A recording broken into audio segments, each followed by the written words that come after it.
عليكم ورحمة الله تعالى وبركاته. حياكم الله إخواني في الداخل والخارج.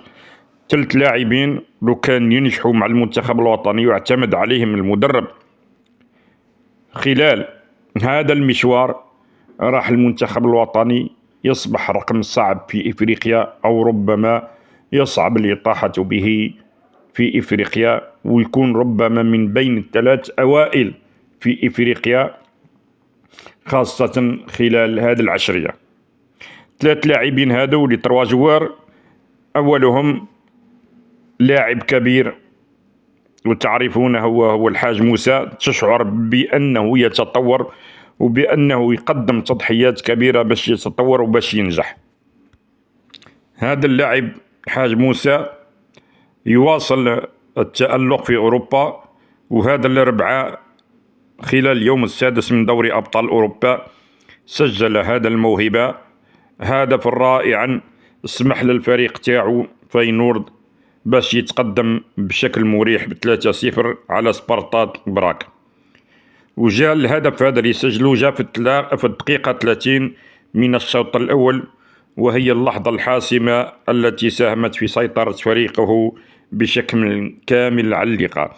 إذن هذا اللاعب راهو يبرز وراهو يتطور ويقدم في تضحيات كبيرة باش ينجح وباش يولي لاعب كبير في أوروبا وحتى مع المنتخب الوطني.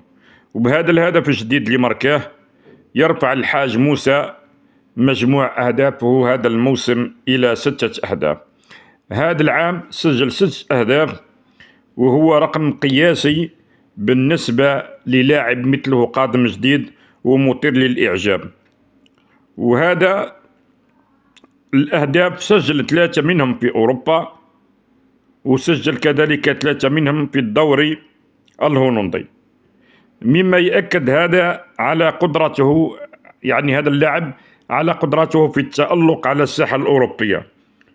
وجاءت الأهداف قلنا الأخرى في الدوري الهولندي، حيث يواصل ترسيخ نفسه كأحد الأصول الرئيسية في هذا الفريق، بعدما كان اللاعب يلعب في الاحتياط وفي بعض الأحيان ما يدخلوش. وهذا الأداء الاستثنائي لا يمر دون أن يلاحظه أحد ويعزز سمعة أنيس حاج موسى كواحد من أكبر اللاعبين اللي ممكن يعتمد عليهم الفريق، كأحد من أكبر اللاعبين اللي ممكن يكون من بين أحسن اللاعبين في الدوري الهولندي أو حتى في أوروبا في المستقبل القريب. هذا البروز محلو باش يجذب عروض كثيرة من فرق أوروبية، ولعل الكلام الكثير اللي راه يمر الآن أنه ليفربول بصدد الاهتمام بهذا اللاعب. إذن هذا اللاعب الأول حاج موسى. ما فهمتش أنا علاش المدرب الآن لازال يعتمد على رياض محرز. رياض محرز الخبرة وحدها ما تكفيش باش تربح مقابلة، وربما دير لك فارق في لحظة من لحظات المقابلة، ولكن ما تلعبكش 90 دقيقة. أما هذا اللاعب لاحظناه في جانب الاختراقات، في جانب القذافات، في المراوغات، كذلك في التمريرات الحاسمة، في السرعة في اللعب تاعو. هذا اللاعب يستحق مكانة أساسية داخل المنتخب الوطني، فلسنا ندري لماذا لا يعتمد عليه كأساسي في المنتخب الوطني. وهذا الشيء اللي حيرنا، أنه هذا كان رد اللاعب هذا رد على كثير من الأفواه، خاصة من جماعة الهيشر اللي كانوا طعنوا في المدرب لما جاء وأصر واعتمد عليه، قال كما ما يجيبوش بلومي ويجيبوا في هذا، لأن بلومي أبوه كان صديقا لبالماضي. فالآن هذا اللاعب أثبته. بلومي سجل هدف وحيد في البطولة الإنجليزية، لاحظنا كل هؤلاء الصفحات يتكلمون عليه، بينما حاج موسى لما سجل لحد الآن 6 أهداف، 3 في البطولة الأوروبية و3 في الدوري الهولندي، وقاعد يبرز. لاحظنا هؤلاء الصفحات اللي تهجموا على المدرب لما استدعى حاج موسى وما استدعاش بلومي، الآن ساكتين، تكلموا عن هدفه ولكن لم يتكلموا عن المسيرة تاعهم وضربوا النحو. إذن هذا يستحق مكانة أساسية. هذا اللاعب الأول. اللاعب الثاني وهو ياسين تطراوي. شكون ما يعرفش ياسين تطراوي اللي كان لاعب في بارادو والآن يلعب في الدوري البلجيكي مع شارلروا.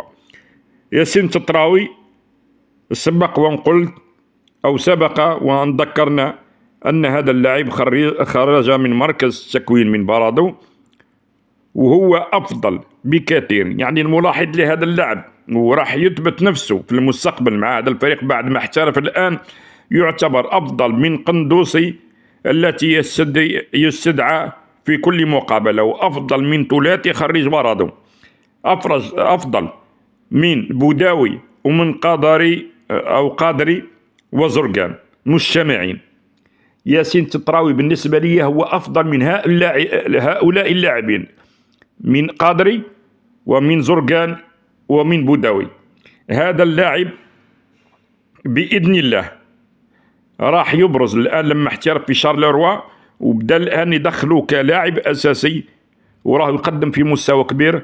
راح يبرز في هذا الدوري، وربما راح يكون يجلب ليه الكثير من العروض الأوروبية لو يستدعيه المدرب إلى المنتخب الوطني. اللاعب هذا راح ينسيهم في الثلاث هذه الأسماء. ففريق شارلروا راح محطة فقط، وسوف ينتقل إلى أكبر الفرق الأوروبية وسوف نتذكر هذا. إذن هذا اللاعب تطراوي بالنسبة لي هو أفضل من ثلاث اللاعبين. ربما يقول كيفاه البعض أفضل من البوداوي، نقول نعم أفضل من بوداوي، لأن بوداوي ليس له طموح. بوداوي بالنسبة لي أنا ما عندوش طموح. خلاص شوفوا الحاج موسى كيفاه تدرج وكيفاه راح من فرق صغرى وفي الدرجة الثانية كيفاه طلع، لكن بوداوي طموحه محدود. المفروض ما يجددش العقد تاعو مع نيس، بقى مع نيس وبقى يلعب مع هذا الفريق دون أن يكون له طموح أكبر من هذا. لو راح لبطولة أخرى كان يتطور ويتحسن أكثر، ولكن لاحظوا اللاعب هذا راح جدد مع نيس وباقي مع هذا الفريق وكأنه ليس له طموح. اللاعب الثالث وهو اللاعب لاعب بوريسيا الياس بن قارة، طوله تقريبا مثل فون دايك مدافع ليفربول. لو يأتي هذا إلياس المنتخب الوطني سوف يكون أطول لاعب في المنتخب الوطني، لمدافع محوري قوي ويعرف يلعب برجلين.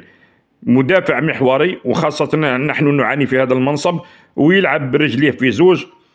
وشخصيا أفضله على توغاي ومدني، ولو يكن هناك خيار بين الاستدعاء بين بن قرة وهؤلاء الثنائي يعني توغاي ومدني، لفضلت أن يستدعى هذا اللاعب، خاصة أنه يمتاز باللارونس، يعرف كيف يخرج الكرة، قوي كذلك في الالتحامات، قوي في الفرديات واحد لواحد، يعرف يخرج يلعب برجلين، وكذلك طويل القامة يلعب بالرأس.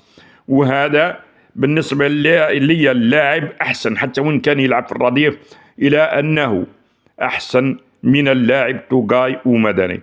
وتقول لي ربما هادو صغار في السن.